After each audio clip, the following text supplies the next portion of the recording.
Welcome to APM prime news bulletin. ముందుగా headlines చూద్దాం. కన్నుల పండుగగా కార్తీక మాసం చివరి రోజు వేడుకలు. కార్తీక మాసం ఆఖరి సోమవారం కావడంతో భక్తులతో కిటకిటలాడాయి. అనపర్తి రామకృష్ణ సేవ సమితి ఆధ్వర్యంలో వ్యక్తిత్వ వికాస సదస్సు. ఎన్టీఆర్ స్ఫూర్తితో అన్న క్యాంటీన్లో జిల్లా టీడీపీ అధ్యక్షులు జ్యోతుల నవీన్. మరో 6 మాసాలలో 100 పడకల ఏరియా హాస్పిటల్ సిద్ధం. శాసనసభ్యులు బంకు రమణమూర్తి. ఈ రోజు ఉండవల్లి నివాసంలో నారా లోకేష్ అన్నతో ఆత్మీయ పలకరింపు. పీజీఆర్ఎస్ మీకోసం ప్రజల నుంచి వచ్చిన ఆర్జీలను నిర్ణీత కాల వ్యవధిలో పరిష్కరించాలి. పీజీఆర్ఎస్ మీకోసంలో ప్రజల నుంచి 20 ఆర్జీలను స్వీకరించడం జరిగింది. నమస్తే, welcome to APM prime news. కన్నుల పండుగగా కార్తీక మాసం చివరి రోజు వేడుకలు. కార్తీక మాసం ఆఖరి సోమవారం కావడంతో మండల గ్రామాల్లో ఉన్న శివాలయాలు అభిషేకాలతో భక్తులతో కిటకిటలాడాయి. అందులో భాగంగా మండలంలో మల్లెపల్లి గ్రామంలో ఈ వేడుకలు అత్యంత వైభవంగా కన్నుల పండుగగా నిర్వహించారు. భక్తులు ఉదయాన్నే తల స్నానాలు ఆచరించి స్వామివారిని పల్లకిలో బాణసంచుల మధ్య శివనామాలు భజంత్రులతో భక్తి గీతాలు ఆలపిస్తూ స్వామివారిని ఊరేగింపుగా గ్రామం అంతటా తీసుకువెళ్లారు. ఈ ఊరేగింపులో సుమారు 1000 మంది మహిళలు ఖండ జ్యోతిని నిరసన పెట్టుకుని స్వామివారి పల్లకి ముందు శివనామస్వరాలతో ఊరేగింపుగా వెళ్లారు. ఈ దృశ్యాలు చూసేందుకు చుట్టుప్రక్కల గ్రామాల నుంచి అధిక సంఖ్యలో భక్తులు హాజరై ఊరేగింపులో పాల్గొని స్వామివారిని దర్శించుకున్నారు. అనంతరం కమిటీ సభ్యులు ఏర్పాటు చేసిన అన్నదాన కార్యక్రమంలో పాల్గొని ప్రసాదాలు స్వీకరించారు. గత 20 సంవత్సరాలుగా ఈ వేడుకలు నిర్వహిస్తున్నామని కమిటీ సభ్యులు తెలిపారు.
అనపర్తి శ్రీరామకృష్ణ సేవ సమితి ఆధ్వర్యంలో వ్యక్తిత్వ వికాస సదస్సు 2024 వివేక పథం మానవీయ విలువలు శిక్షణ కార్యక్రమంలో రాజమహేంద్రవరం రామకృష్ణ మఠం శ్రీమత్ స్వామి సేవ్యానందజీ మహారాజ్, కడప రామకృష్ణ మఠం శ్రీమత్ స్వామి సన్నివాసానందజీ మహారాజ్ పాల్గొని ప్రసంగిస్తున్న అనపర్తి శాసనసభ్యులు నల్లమిల్లి రామకృష్ణారెడ్డి. ఈ కార్యక్రమంలో అనపర్తి రామకృష్ణ సేవ సమితి అధ్యక్షులు పడాల సుబ్బారెడ్డి, తూర్పు గోదావరి జిల్లా తెలుగు రైతు అధ్యక్షులు శిరసపల్లి నాగేశ్వరరావు, అనపర్తి మండల టీడీపీ అధ్యక్షులు దత్తుడు శ్రీను, తూర్పు గోదావరి జిల్లా సాంస్కృతిక విభాగ అధ్యక్షులు దేవదాన బాబా, తూర్పు గోదావరి జిల్లా తెలుగు రైతు కార్యదర్శి సుబ్బారెడ్డి, అనపర్తి శ్రీరామకృష్ణ సేవ సమితి సభ్యులు దుర్గప్రసాద్, అనపర్తి రామకృష్ణ సేవ సమితి సభ్యులు, అనపర్తి టౌన్ ఎన్డీఏ నాయకులు, కార్యకర్తలు పాల్గొన్నారు. ఈ కార్యక్రమంలో పాల్గొన్న పెద్దలు సరస్వతి నాగేశ్వరరావు గారికి, బాబా గారికి, సత్యబాబు గారికి, సుబ్బారెడ్డి గారికి, శ్రీని గారికి, శ్రీనివాసరావు గారికి, వెంకటబాబు గారికి, అదేవిధంగా బుద్ధమ్మ గారికి, రామకృష్ణ సేవా సమితి ఉపాధ్యక్షులు గారికి, అదేవిధంగా శ్రీనివాసరెడ్డి గారికి, అన్నారాయణ గారికి, ప్రిన్సిపల్ గారికి, వేదిక ముందు ఉన్న పెద్దలు, మీడియా మిత్రులు అందరికీ పేరు పేరున నా హృదయపూర్వక నమస్కారాలు. విద్యార్థులకి ఆ శుభాశీస్సు. చాలా సంతోషం. గత 25 సంవత్సరాలుగా ఇక్కడ రామకృష్ణ సేవా సమితి ఆధ్వర్యంలో, ముఖ్యంగా ప్రసాద్ గారి ఆధ్వర్యంలో ఇక్కడ వివేకానంద సాహిత్యాన్ని ప్రజలకు తెలియజెప్పాలి, వివేకానంద భావజాలాన్ని ప్రజల్లో చూపించాలి అనే ఒక అద్భుతమైన ఆశయంతో అనేక కార్యక్రమాలు నిర్వహించుకుంటూ ముందుకు వెళ్ళడం జరుగుతూ ఉంది. సాధారణంగా ఇటువంటి నాన్ గవర్నమెంట్ ఆర్గనైజేషన్స్ ఏర్పాటు చేసినప్పుడు ఆ సంస్థల నిర్వహణ కోసం, కార్యక్రమాల నిర్వహణ కోసం అనేక విధాలుగా డబ్బు సమకూర్చడం కోసం అనేక ప్రయత్నాలు చేయడం జరుగుతూ ఉంటుంది. వాటికి భిన్నంగా ఇవాళ అనపర్తి రామకృష్ణ సేవా సమితి 25 ఏళ్ళుగా తన పయనం కొనసాగించడం అనేది చాలా అద్భుతమైన విషయం అని కూడా ఈ సందర్భంగా మీ అందరికీ తెలియజేసుకుంటా ఉన్నాను. ముఖ్యంగా వారు ఏదైతే వ్యక్తిత్వ వికాసానికి సంబంధించి ఇక్కడ నిర్వహిస్తున్న తరగతుల్లో మీరందరూ నేర్చుకోవాల్సింది మొట్టమొదటిగా ఇక్కడ రామకృష్ణ సేవా సమితి అనపర్తి శాఖ ఏ విధంగా నిర్వహణ జరుగుతుందో అదొక్కటే మొట్టమొదటిగా మీకు వ్యక్తిత్వ వికాసానికి సంబంధించిన ఒక అంశం అని కూడా ఈ సందర్భంగా మీరు గ్రహించాల్సిందిగా మీకు మనవి చేసుకుంటా ఉన్నా. ఒక విషయాన్ని తీసుకున్నప్పుడు లేదన్నా ఒక బాధ్యత తీసుకున్నప్పుడు ఆ బాధ్యతను ఏ విధంగా నిర్వర్తిస్తున్నాము, బాధ్యత ఏ విధంగా నిర్వర్తించినా అంతిమంగా ఫలితమే ముఖ్యమనే విషయం కాకుండా దానికి ప్రయాణం చేసే మార్గం నైతిక విలువలతో కూడిన మార్గం, మానవీయ విలువలతో కూడిన మార్గం కూడా ముఖ్యం అనేది ఇవాళ ఇక్కడ రామకృష్ణ సేవా సమితి నిరూపణ చేస్తా ఉందని కూడా ఈ సందర్భంగా మీకు తెలియజేస్తా ఉన్నా. ఆ విధంగా వివేకానంద భావజాలాన్ని ముందుకు తీసుకెళ్తున్న ప్రసాద్ గారికి, మిగిలిన కార్యవర్గ సభ్యులకి ముందుగా హృదయపూర్వక అభినందనలు తెలియజేసుకుంటూ, మరి వాళ్ళ విద్యార్థుల్లో వ్యక్తిత్వ వికాసాన్ని పెంపొందింప చేయాలనే ఒక ఆలోచనతో ఈ కార్యక్రమం తీసుకోవడం అనేది చాలా ఆహ్వానించదగ్గ పరిణామం. ముఖ్యంగా ఇప్పుడు స్వామీజీ చెప్పారు, అక్కడ ఏదైతే మీ కాలేజ్ ఆడిటోరియంలో ఉన్న యువకులారా నా ఆశలన్నీ మీపైనే, భావి భారత భాగ్యోదయం మీ పుస్తకాలపైనే ఉందని వివేకానంద చెప్పిన కొటేషన్ వారు ఉటంకించడం జరిగింది. ముఖ్యంగా వివేకానంద ఆశించింది భారతదేశం అత్యున్నత స్థానంలో ఉండాలి, ప్రతి ఒక్కరిలో దేశభక్తి పెంపొందింప చేయాలి, భారతదేశం ఏ విధంగా అభివృద్ధి చెందుతుంది అనే విషయాలపైన అనేక విషయాలు వారు చెప్పడం జరిగింది. ఒక పక్క జీవన విధానం ఏ విధంగా ఉండాలని బోధించడమే కాకుండా మరో పక్క దేశభక్తి ఏ విధంగా ఉండాలనే దానిపైన కూడా వారు స్పృశించడం జరిగింది. ముఖ్యంగా వివేకానంద తన భావజాలంలో స్పృశించని అంశాలు లేవు.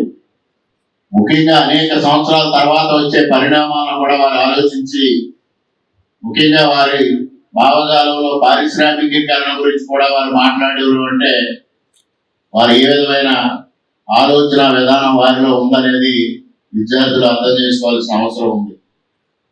ఈరోజు మనకి భారతదేశంలో అనేక మంది వ్యక్తిత్వ వికాస నిపుణులు ఉన్నారు.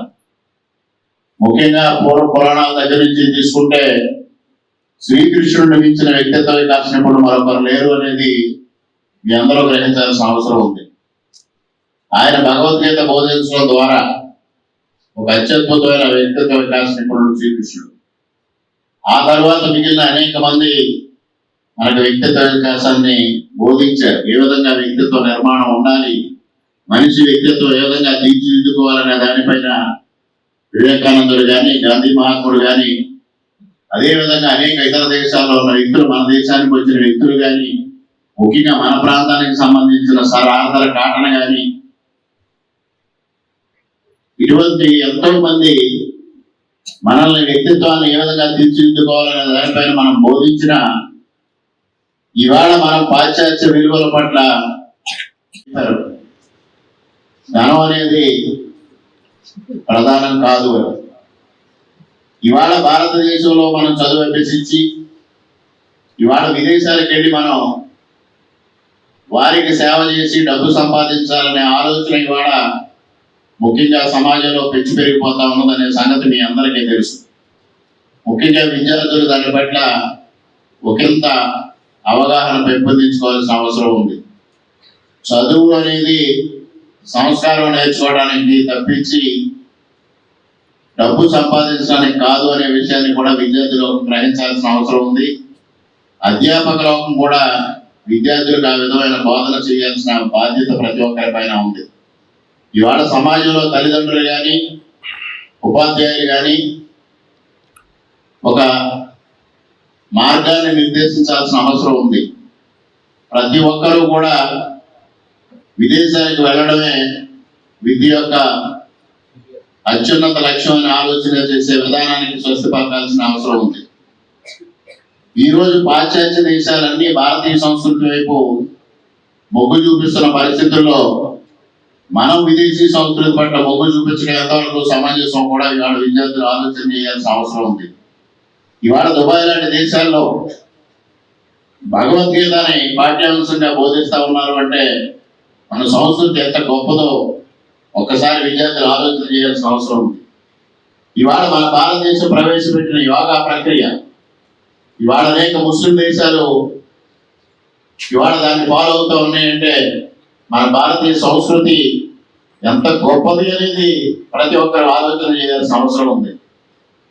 ఇవాళ మనం యోగా అనేది ఒక స్థితప్రజ్ఞత సాధించడం కోసం మనకి పూర్వీకులు ఏర్పాటు చేసిన మార్గం అనేది మర్చిపోయి ఏవో ప్రాథమికంగా ఉన్న ఆసనాల వరకే పరిమితం అవ్వడం, అదే యోగా అనుకునే పరిస్థితిలో మనం ఉండడం, మనకి బోధించే గురువులు కూడా అదే విధంగా ఉండడం మన దురదృష్టాన్ని కూడా ఈ సందర్భంగా తెలియజేస్తా ఉన్నా. ఇవాళ ప్రతి ఒక్కరూ మీరు ఏదైనా ఒక లక్ష్యాన్ని నిర్దేశించుకున్నప్పుడు, ఒక గమ్యాన్ని నిర్దేశించుకున్నప్పుడు దాన్ని సాధించాలి అంటే ముఖ్యంగా స్థితప్రజ్ఞత అనేది చాలా అవసరం. భగవానుడు శ్రీకృష్ణ భగవానుడు బోధించింది అదే స్థితప్రజ్ఞత ప్రతి ఒక్కరికి ఉండాలనేది. ఆ స్థితప్రజ్ఞత సాధించడం కోసం అనేక మార్గాలు చూపించారు. మనం ఆ మార్గాలు ప్రాథమిక దశలోనే ఉంటున్నాం తప్పించి దాని అంతిమ లక్ష్యాన్ని చేరుకోవాలనే పరిస్థితుల్లో ఇవాళ మనం ఉన్నాం.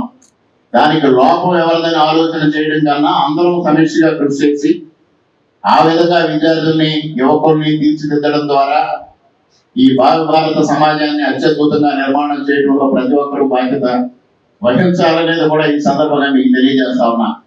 ఇవాళ భారతదేశంలో ఇటువంటి గురువులు ఎంతో మంది ఉన్నారు. మనకు విజ్ఞానాన్ని అందించడం కోసం మన పూర్వీకులు అందించిన విజ్ఞాన పాఠాగారాన్ని మనకు అందించడం కోసం వారు సంసిద్ధంగా ఉన్నారు. అందిపుచ్చుకోలేని పరిస్థితుల్లో మనం ఉన్నాం. ముఖ్యంగా ఇవాళ తల్లిదండ్రులు కానీ ఉపాధ్యాయులు కానీ ఆ దిశగా ఆలోచన చేయడం లేదు. ముఖ్యంగా ఇక్కడ ఇందాక ఒక లోపం నేను గమనించడం జరిగింది. ప్రసాద్ గారు కూడా నాకు ఒక చిన్న విన్నపం చేస్తా ఉన్నా. ఇప్పుడు మనం జాతీయ గీతం ఆలాపన చేసినప్పుడు విద్యార్థులు ఎవరు కూడా దానిలో ముక్త కంఠంతో జాతీయ గీతాన్ని ఆలపించిన సందర్భాన్ని నేను గమనించలేదు. అదేవిధంగా జాతీయ గీతాలాపన ఎంత ప్రాముఖ్యత కలిగిందో ఇవాళ ఉపాధ్యాయులు కానీ వీరు కానీ అందరూ వారికి బోధించాల్సిన అవసరం ఉంది.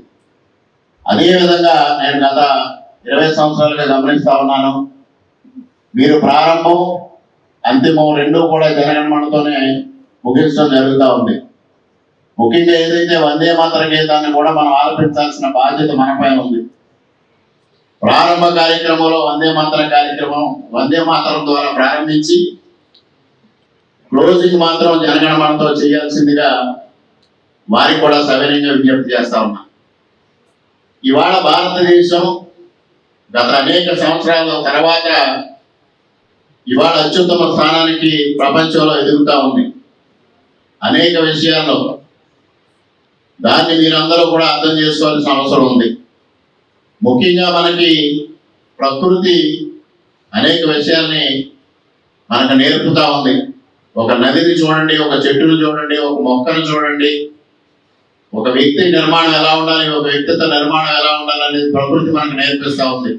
కాకినాడ జిల్లా జగ్గంపేట స్థానిక కాకినాడ రోడ్లో గల ఎన్టీఆర్ విగ్రహం వద్ద తెలుగుదేశం పార్టీ ఆధ్వర్యంలో ఎమ్మెల్యే జ్యోతుల నెహ్రూ నేతృత్వంలో నిర్వహిస్తున్న అన్న క్యాంటీన్ కు ఈ వారం గండెపల్లి గ్రామానికి చెందిన ఇనపకొండ సంజీవరావు ఆర్థిక సహాయంతో ఈ వారం అన్న క్యాంటీన్ లో ఉచిత అన్నదానం నిర్వహించారు. ఈ కార్యక్రమానికి కాకినాడ జిల్లా తెలుగుదేశం పార్టీ అధ్యక్షులు జ్యోతుల నవీన్ హాజరై పేదలకు భోజనం వడ్డించారు. ఈ సందర్భంగా నవీన్ ఎస్వీఎస్ లు మాట్లాడుతూ జ్యోతుల నెహ్రూ జ్యోతుల నవీన్ నేతృత్వంలో దాతల సహకారంతో నిర్వహిస్తున్న ఉచిత అన్న క్యాంటీన్ ఈ వారం గండెపల్లి గ్రామానికి చెందిన ఇనుపకోళ్ల సంజీవరావు ఆర్థిక సహాయంతో ఈ అన్నదానం నిర్వహించామని, జగ్గంపేటలో అన్న క్యాంటీన్ ప్రభుత్వం ఏర్పాటు చేసే వరకు ప్రతి సోమవారం అన్న క్యాంటీన్ ఉచితంగా నిర్వహిస్తున్నామని తెలియజేశారు.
ఈరోజు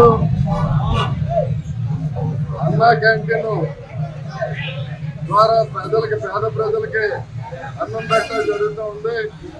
గత ప్రభుత్వంలో మరి తెలుగుదేశం ప్రభుత్వం అయ్యంలో మరి అన్నా క్యాంటీన్ పెట్టి పేదవాళ్ళకి శ్రామికులకి అన్నం పెడితే మరి వైఎస్ఆర్ ప్రభుత్వం వచ్చిన తర్వాత అన్నా క్యాంటీన్లో నోట్లో మట్టి కొట్టేటువంటి పరిస్థితి ఉంది. అట్లా క్యాన్సిల్ చేయడం జరిగింది. మరలా తెలుగుదేశం ప్రభుత్వం రావడం జరిగింది. మళ్ళీ అన్నా క్యాంటీన్ ఏర్పాటు చేస్తూ ఉన్నారు. మరి రాష్ట్రంలో అందరికీ కూడా పేదవాళ్ళకి చిన్నవాళ్ళకి అందరికీ అన్నం పెట్టేటువంటి పరిస్థితి ఉంది. అంతేకాకుండా మరి జగ్గంపేటలో అన్నా క్యాంటీన్ ఇంకా నిర్మాణం చేయకపోయినా జ్యోతుల నెహ్రూ గారి నాయకత్వంలో నవీన్ గారి ఆధ్వర్యంలో మరి ఇక్కడ డోనర్స్ ద్వారా మరి ప్రతి సోమవారం మరి ఎన్టీఆర్ మరి సెంటర్ దగ్గర నుంచి మరి జరుగుతూ ఉంది. అందరూ ఒక పండుగ కింద భోజనాలు చేసేటువంటి సంస్కృతి కనపడతా ఉందని చెప్పేసి అదేవిధంగా మరి ఈరోజు మరి అన్నా క్యాంటీన్కి సహకరించి డొనేట్ చేసినటువంటి మరి గండేపల్లి వాస్తవ బయలుదేరేటువంటి ఇనప గోళ్ళు ముందుకు వచ్చి పేదవాళ్ళకి అన్నం పెట్టడానికి ముందుకు వచ్చినందుకు మరి పార్టీ తరఫున వారిని అభినందిస్తూ ఉన్నాం. అలాగే కార్యకర్తలందరూ మరి బాధ్యతగా ఆకలి తీర్చేటువంటి పరిస్థితుల్లో తెలుగుదేశం పార్టీ నడుస్తూ ఉంది. రాబోయే రోజుల్లో మరి ప్రభుత్వం అన్న క్యాంటీన్ పెట్టడం ఇంకా అందరికీ కూడా అందించేటువంటి పరిస్థితులు తెలియజేస్తూ నర్సనపేట ఏరియా హాస్పిటల్ అభివృద్ధికి అన్ని విధాల చర్యలు తీసుకోవడం జరుగుతుందని ఎమ్మెల్యే బగ్గు రమణమూర్తి తెలిపారు. సోమవారం నర్సనపేట స్థానిక ఏరియా హాస్పిటల్లో ఆసుపత్రి అభివృద్ధి కమిటీ మొదటి సమావేశంలో ఆయన ముఖ్య అతిథిగా పాల్గొన్నారు. ఈ సందర్భంగా ఆయన మాట్లాడుతూ రాష్ట్రంలోనే ఎంతో పేరుగాంచిన నర్సనపేట హాస్పిటల్ నేడు పరిస్థితి తగ్గిందని పూర్వ వైభవాన్ని తీసుకుని రావాలని ఈ సందర్భంగా వైద్యులకు స్పష్టం చేశారు. కార్యక్రమంలో నూతన కార్యవర్గ సభ్యులతో ప్రమాణ స్వీకారం చేయించారు. ఈ కార్యక్రమంలో అభివృద్ధి కమిటీ సభ్యులను ఆయన వైద్యులకు పరిచయం చేశారు.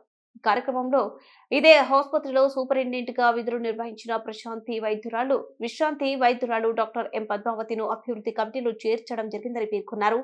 ఆమెకు ఆసుపత్రిపై సరైన అవగాహన ఉందని, ఆసుపత్రిని అభివృద్ధి పథంలో నడిపిస్తారన్న ఆశాభావాన్ని ఆయన వ్యక్తం చేశారు. వైద్యులు అందరూ తప్పనిసరిగా చిత్తశుద్ధితో విధులు నిర్వహించాలని ఆయన స్పష్టం చేశారు. కార్యక్రమంలో కమిటీ సభ్యులతో పాటు వైద్య అధికారులు పాల్గొన్నారు. చిత్తశుద్ధితో తప్పనిసరిగా భగవంతుడు మనం చూస్తాడు. అలాగే ప్రజల్లో కలిపి మీకు ఒక గుర్తింపు, గౌరవం మీకు వస్తుంది, తద్వారా మాకు వస్తుంది. మనకి ఎక్కువ యాక్సిడెంట్లు కలిపి ఇక్కడ జరుగుతుంది, నా దృష్టిలో ఉన్నాయి. ఆ యాక్సిడెంట్లో కలిపి పోస్ట్ మార్టం అవుతుంది. ఎంత వేగం పోలీసు మానవతా దృక్పథంతో చేయాలి.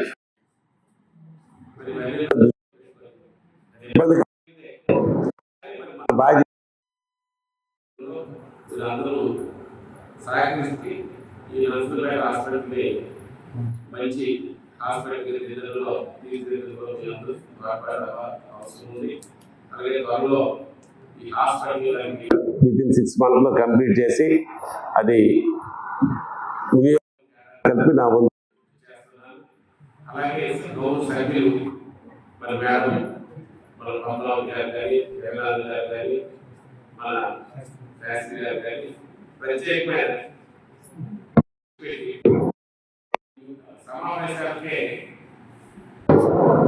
సమావేశాలు మరి మా కార్యక్రమం ఒకసారి హాస్పిటల్కి వచ్చి పేషెంట్ ఎటువంటి పోయి సేవలు అవుతున్నాయి. అలాగే హాస్పిటల్ని ఏ విధంగా నిర్వహణ ఉంది మళ్ళీ కొద్ది పర్యవేక్షించి డాక్టర్గా వాళ్ళకి కోరుకుంటూ ఇంకా తెలియదు లోపల ఉంటే మేడం గారి గతంలో మరి సూపరింటెండెంట్ పనిచేసే అనుభవం ఉంది కాబట్టి వాళ్ళు నాకు తెలియజేస్తే మీరు ప్రభుత్వం దృష్టిలో పెట్టి ఏమైనా ఎక్విప్మెంట్స్ మెడిసిన్స్ లేకపోతే సిబ్బంది కొరత కాకపోతే ఎక్కడ పనితీరులో లోటు ఉంటే అవి సరిచేయడంలో నా వంతు సుమారు నెలకి 400 ప్రసూతులు జరిగాయి ఇక్కడ. అంటే సాధారణ డెలివరీలు అవ్వచ్చు, కాకపోతే సర్జరీస్ ద్వారా కానీ. అందువల్ల ఇక్కడ ఉండే అవేళ పరిస్థితులను బట్టి ప్రభుత్వం దృష్టిలో పెట్టడం, అవేళ కామినేని శ్రీనివాస్ గారు హెల్త్ మినిస్టర్గా ఉండి 100 పడకల హాస్పిటల్ని శాంక్షన్ ఇస్తూ దానికి కావాల్సిన భవనాలు కలిపి 19 కోట్ల రూపాయలు మంజూరు. గౌరవ మంత్రిగా, అప్పుడు కార్మిక శాఖ మంత్రిగా ఉన్నటువంటి అచ్చెన్నాయుడు గారి చేతులుగా ఫౌండేషన్ స్టోన్ కలిపి వేయడం జరిగింది. తర్వాత ప్రభుత్వం మారడం, పనులు కొన్నాళ్ళు స్తంభించి తర్వాత పనులు చేపట్టడం జరిగింది. మరి నేను శాసనసభ్యుడు అయినప్పటికీ అప్పటికే మరి పనులు ఎక్కడెక్కడ ఉన్నాయి, దానికి కారణం తెలుసుకొని దానికి బిల్లులు కొంత రాకపోవడం వల్ల హాస్పిటల్ పనులు ఆగాయని తెలిసిన తర్వాత దానికి కావాల్సిన బిల్లులు కలిపి కాంట్రాక్ట్కి ఈ మధ్యనే ఇప్పించడం జరిగింది. మరి త్వరలోనే మరి కాంట్రాక్టర్ పనులు ప్రారంభిస్తామని కలిపి వాళ్ళ సిబ్బంది కలిపి ఇంజనీరింగ్ సిబ్బంది తెలియజేసినట్టు నాకు ఏపీఎంఐడిసి ఎగ్జిక్యూటివ్ ఇంజనీర్ గారు చెప్పారు. కాంట్రాక్టర్ కలిపి బకాయిలు ఏమున్నాయో అవి చెల్లించడం కలిపి జరిగింది. ఆ పనులు కలిపి ప్రారంభించబడతాయి. ఈ విషయాలు అందరూ తెలిసిందే. అయితే డాక్టర్స్ ఈ మధ్య వచ్చిన వాళ్ళు చాలామంది ఉన్నారు, పిల్లలు చాలామంది ఉన్నారు. వైద్య వృత్తి అనేది చాలా ఉత్కృష్టమైన వృత్తి. అది వైద్యో నారాయణ, భగవంతుడితో సమానం ఆ వృత్తి. ముఖ్యంగా ఇవాళ పేదవాళ్ళు, మధ్యతరగతి కుటుంబీకులు మన ప్రభుత్వ హాస్పిటల్ పైనే వాళ్ళు ఎక్కువ ఆధారపడతారు. కార్పొరేట్ హాస్పిటల్కి వెళ్ళి ఆ టెస్టులు చేయించుకొని డాక్టర్లకి, హాస్పిటల్స్కి ఫీజులు ఇచ్చుకుంటూ వైద్యం చేయడం కష్టం. కాబట్టి ప్రభుత్వ హాస్పిటల్లో మన సేవలు అందిస్తే తప్పనిసరిగా ఎప్పుడు మీకు ఆ కృతజ్ఞత భావం వాళ్ళ మనసులో ఉంటుంది. ప్రభుత్వం పైన మీ పైన కలిపి ఆ భావం ఉంటుంది. అందువల్ల మన నర్సన్నపేట హాస్పిటల్కి పూర్వం నుంచి మంచి చరిత్ర ఉంది. ఆ చరిత్రని మనం నిలుపుకోవాల్సిన అవసరం ఉందని డాక్టర్స్ కానీ వారి సిబ్బందికి కానీ కోరుకుంటూ సభ్యులుగా కలిపి తీసుకోవడం జరిగింది. దాంట్లో గతంలో సూపరింటెండెంట్గా పనిచేసి మరి ఈ హాస్పిటల్ పైన పూర్తి అవగాహన ఉండే వ్యక్తి డాక్టర్ పద్మావతి గారిని దీంట్లో అడ్వైజరీ కమిటీ సభ్యులుగా మరి నియమించడం జరిగింది. వారికి నా తరపున, మనందరి తరపున స్వాగతం తెలియజేస్తూ, అలాగే మరి మన కోమర్తి సర్పంచ్గా సోషల్ యాక్టివిటీస్లో మంచి పాత్ర పోషించే వ్యక్తి. మరి హాస్పిటల్ పైన కలిపి అతనికి ఒక అవగాహన ఉందనే ఆలోచనతో మన సింహ జగన్నాథం గారికి కలిపి అడ్వైజరీ కమిటీ సభ్యులుగా ప్రభుత్వం నియమించడం జరిగింది. అలాగే నల్లాన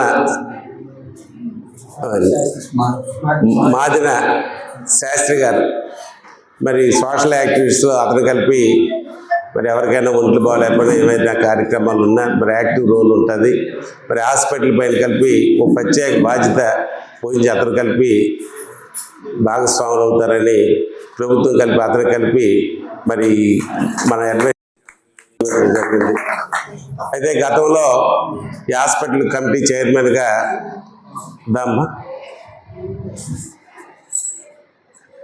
హాస్పిటల్ కమిటీ చైర్మన్గా పనిచేసినటువంటి మరి తెలుగు నాగేశ్వరరావు గారికి కలిపి సభ్యులుగా నియమించడం జరిగింది. అతను ఆరోగ్యరీత్యా ఆరోగ్యం సహకరించకపోవడం వల్ల రాలేదు. మరి అది కలిపి మనం మరి తర్వాత ఆలోచించి మరి చేయించేయడం ఏదో చేయాలి అతనికి ఒకసారి అడిగాక. మరి వీటికి సూపరింటెండెంట్గా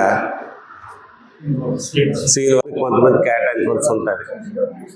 మధ్యాహ్నం కలిపి ఓపీ చూడవలసిన అవసరం ఉంది. నా దృష్టికి వచ్చింది అది ఒకసారి చేసుకోవాలి. ఏదో మీ తాలుగా వీటికి మేము ఆటంకం కాదు, కానీ హాస్పిటల్లో ఏవైతే ఉందో ఇక్కడ మట్టుగా చాలా చిత్తశుద్ధితో చేయవలసిన అవసరం ఉంది. బయట మీ ప్రాక్టీసెస్ ఇవన్నీ ఉంటాయి, అవి జనరల్గా ప్రభుత్వమే అనుమతి ఇచ్చింది మీ ఖాళీ టైంలో మీరు చేసుకోవడానికి. కానీ హాస్పిటల్ టైంలో మట్టుగా హాస్పిటల్కి మీ సేవలు అందించాలి. ఆ సేవలు కలిపి మనస్ఫూర్తిగా, కారణం గుర్రం తీసుకెళ్ళగలం కానీ గుర్రం చేత నీళ్ళు తాగించలేం కాబట్టి మనస్ఫూర్తిగా చెయ్యాలని నా తాలూకు మనవి. కారణం ఇంత ప్రభుత్వం, కేంద్ర రాష్ట్ర ప్రభుత్వాలు వైద్యము విద్యకి అత్యధిక ప్రాధాన్యత ఇచ్చింది. ఈ రంగాలే కుంటుపడ్డాయి.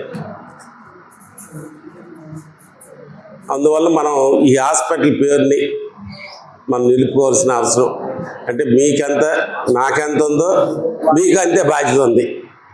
అందువల్ల మధ్యాహ్నం టైంలో కలిపి ఓపీ వచ్చిన వాళ్ళకి చూసినట్టు డాక్టర్ గారు, ఎమర్జెన్సీ అయితే ఫోన్ చేయగానే వచ్చినట్టుంటే సరిపడుతుంది.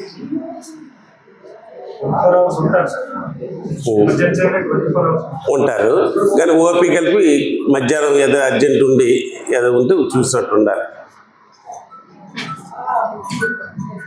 ఈరోజు ఉండవల్లి నివాసంలో నారా లోకేష్ అన్నతో ఆత్మీయ పలకరింపు, నేనున్నాను అనే భరోసా. రేపు భవిష్యత్తు వెంటనే భయం లేకుండా నిర్భయంగా తెలుగుదేశం జెండా మోస్తాం. మాకు కష్టం వస్తే ఆదుకోవడానికి కార్యకర్తలను, సొంత కుటుంబ సభ్యులు ఆదుకోవడానికి మాకు యువ నాయకుడు ఉన్నారు. కట్టే కాలే వరకు నా జెండా పసుపు జెండా, తెలుగుదేశం జెండా. పసుపు జెండా కప్పుకునే పోతాం. మా భవిష్యత్తుకు డోకలేదు, మా బ్రతుకులకి భయం లేదు. ప్రజా సమస్యల పరిష్కార వేదికలో వచ్చిన ప్రతి ఆర్జీని పరిశీలించి ఆర్జీదారుడికి పూర్తి స్థాయి న్యాయం చేయాలని ఆర్జీఓ కృష్ణనాయక్ డివిజన్ స్థాయి అధికారులకు సూచించారు. సోమవారం స్థానిక ఆర్డీఓ కార్యాలయంలో నిర్వహించిన పీజీఆర్ఎస్ మీకోసం వేదికలో వచ్చిన ఆర్జీలను డివిజన్ స్థాయి అధికారులతో కలిసి స్వీకరించారు. ఈ సందర్భంగా ఆయన మాట్లాడుతూ పీజీఆర్ఎస్ మీకోసం ద్వారా ప్రజల నుంచి 9 ఆర్జీలను స్వీకరించడం జరిగిందన్నారు. ప్రతి ఆర్జీని నిర్ణీత కాల వ్యవధిలో పరిష్కరించి దరఖాస్తుదారునికి న్యాయం చేయాలని అధికారులకు సూచించారు.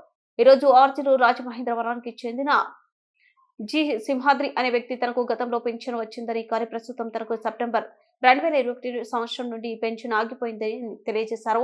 సచివాలయంలో కారణం అడగగా ఆధార్ నెంబర్ వేరొక వ్యక్తి కరెంటు బిల్లుతో లింక్ అయినందుకు పెన్షన్ ఆగినట్లు తెలిపారు. కావున నా యొక్క పెన్షన్ పునరుద్ధరించవలసిందిగా దరఖాస్తు కోరి ఉన్నారు.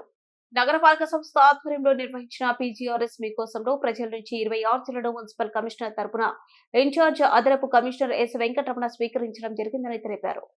సోమవారం నగరపాలక సంస్థ కార్యాలయంలో మున్సిపల్ కమిషనర్ తరపున ఇన్ఛార్జ్ అదనపు కమిషనర్ ఎస్ వెంకటరమణ అధికారులతో కలిసి ప్రజల నుంచి ఆర్జీలను స్వీకరించడం జరిగింది.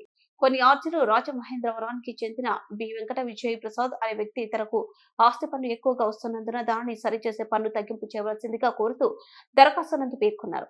రాజమహేంద్రవరానికి చెందిన బి కొండబాబు కార్మిక్ సెంటర్ నందు త్రాగునీటి సమస్య ఉన్నందున పంపింగ్ స్టేషన్ ఏర్పాటు చేయవలసిందిగా కోరుట మరియు క్వారీ సెంటర్ నందు అకాల మరణాలు నివారణకు చర్యలు తీసుకోవాల్సిందిగా కోరుతూ దరఖాస్తు రాజమహేంద్రవరానికి చెందిన పి కుమార్ అనే వ్యక్తి తమ ప్రాంతం నందు అసాంఘిక కార్యకలాపాలు జరుగుతున్నందున సీసీ కెమెరాను ఏర్పాటు చేయవలసిందిగా కోరుతూ దరఖాస్తు నందు పేర్కొన్నారు.